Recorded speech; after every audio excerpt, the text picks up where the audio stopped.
Masarap kaya ito? Bahala na kayo sa buhay nyo. Kaserola. Nawasa. Pagkatapos ng nawasa, haluan mo ng mineral water para mabalance ang equation. Maksaya kasi kapag purong mineral water gagamitin mo, may tubig naman sa gripo. Paltikin ang shilane. Ba't ayaw mang bumukas? Yung kay Kong Cruz bumubukas pag kinakatok. Ba't ganun?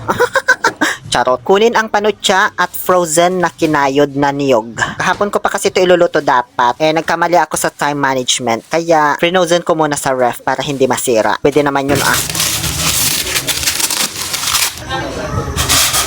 Kanaw-kanawin ang sinakob or panutya, lalo na kung panot ka hanggang sa matunaw. Medyo matagal nga lang yan, B. Kaya bago man tayo abutin ng second coming, dinofrost ko na itong frozen na inigar na nyog. Actually, di na siya pala kailangang i-defrost. Pinagpipira-piraso ko lang kasi hindi siya magkasya doon sa casserole yan natin.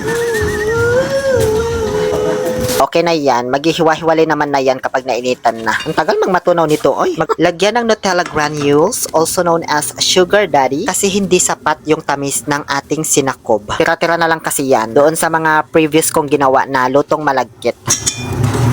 So, dahil nga sa ang tagal matunaw ng panutya, pinakir ko na lang para papakin mamaya. Tignan natin kung di ka pa matunaw kapag pinasok na kita sa bunganga ko. Ilaglag na ang inigar na magulang na niyog. Teka lang, parang matatapon siya, B. Ayan, inisa-isa ko na lang. Dahil gagawa po ulit tayo ng bukayo. Para sa unday-unday, kunday-kunday, inday-inday, puday-puday, dila-dila, palitaw o kung anumang tawag ninyo sa probinsya nyo. Kaso, ibang klase naman na nyog ngayon yung gagamitin natin. Kung noong nakaraan ginamit kong niyog ay yung pangbuko salad, ito naman yung panggata. Mas gusto ko yung una, kaso medyo tamad na akong magsikat ng nyogbi. Kulang na sa oras. Kaya nga kahapon pa dapat to, diba? Di ko na siya nagawa. Paano pa kaya pag magsikat pa ako ng niyog, diba? Kaya ayan, nagpaigar na lang ako ng niyog. Nabaog. Ganun ako kabisi ngayon sa pamumuhay ko. Hayaan lang natin yan hanggang sa kumulo ng kumulo. Medyo magsasabaw pa yan kapag napakuluan na ng maigi yung niyog. Nabaog. Ngayon, humanda sa bunganga ko tong hindi matunaw-tunaw na panutya. Nanggigil ako sa'yo. Antamis. Sumakit bigla yung ngipin ko pagkanguya ko. Ayan, kumulo na siya. Habang hinahalo ko, tinatanggal ko na rin yung mga nakikita kong bulbulita bayagbag na nahalo. Mga bunot ba ng niyog? Dahil yan sa pag-igar nila, nalaglagan siya. May nakita akong buo-buo na nyug pa, hindi siya na-igar. Masarap to kaya kainin ko muna.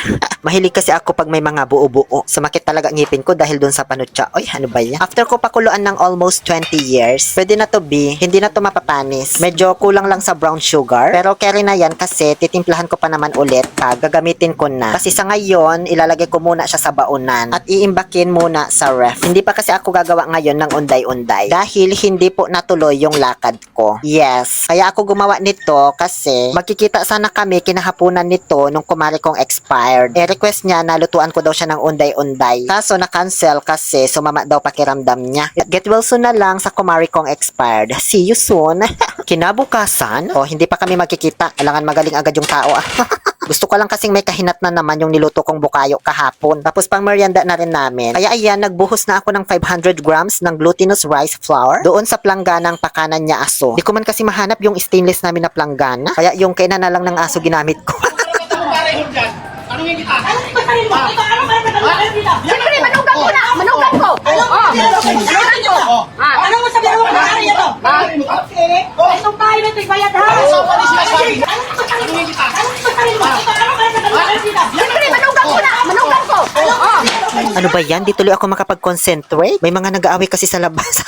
So kapag nakuha mo na yung tamang consistency, simulan mo nang magbilog-bilog tapos timplakin mo na parang dila. Medyo may katagalan yung pagbibilog-bilog. So para hindi ka ma-bored, kailangan mong aliwin yung sarili mo. Sumayaw-sayaw ka, ganyan, para hindi ka iwanan. Kasi pag boring ka, iiwanan ka. Tama naman ako, di ba Monica? Boring ka. Boring ka, kaya naghanap si Adrian ng excitement sa iba. Maha Salvador as Nicole sa The Legal Wife. Nasa kalagitnaan pa lang ako ng pagbibilog-bilog, kaya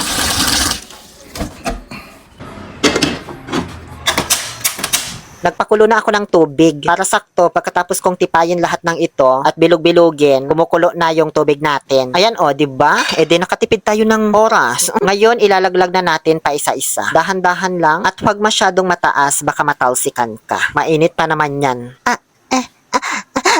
May tumatalsik. Ano ka ba?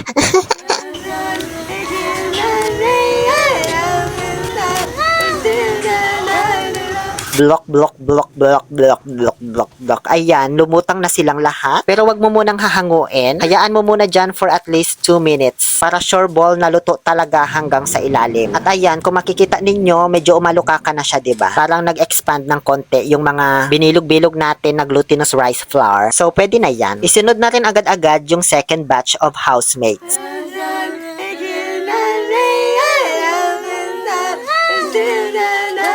O, okay na yan. Ngayon, mag-plating na tayo. Bale, niluto ko pala ulit yung bukayo dyan. Di ko na lang binidyohan. Pinakuluan ko ulit sa tubig, tapos dinagdagan ko ng brown sugar. Kaya kung napansin nyo, mas nag-dark yung kulay niya at mas nagkadikit-dikit. Kung ikukumpara natin ang bukayo na ito doon sa nauna kong ginawa, pareho lang naman silang masarap. Mas mabango nga lang ito kasi magulang na yung nyog, tapos nagmamanti-mantika na. Pero mas masarap kainin yung nauna kasi malambot at madulas. Ito naman, kailangan mo lang maging maingat sa pagkain kasi nakakasamid siya. Makatikol.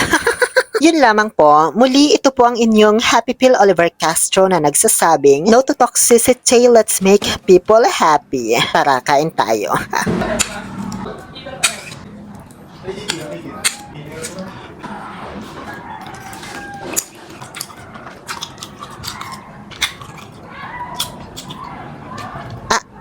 Ano ba? Parang ba't ba ako tinitignan? Nahiya tuloy ako.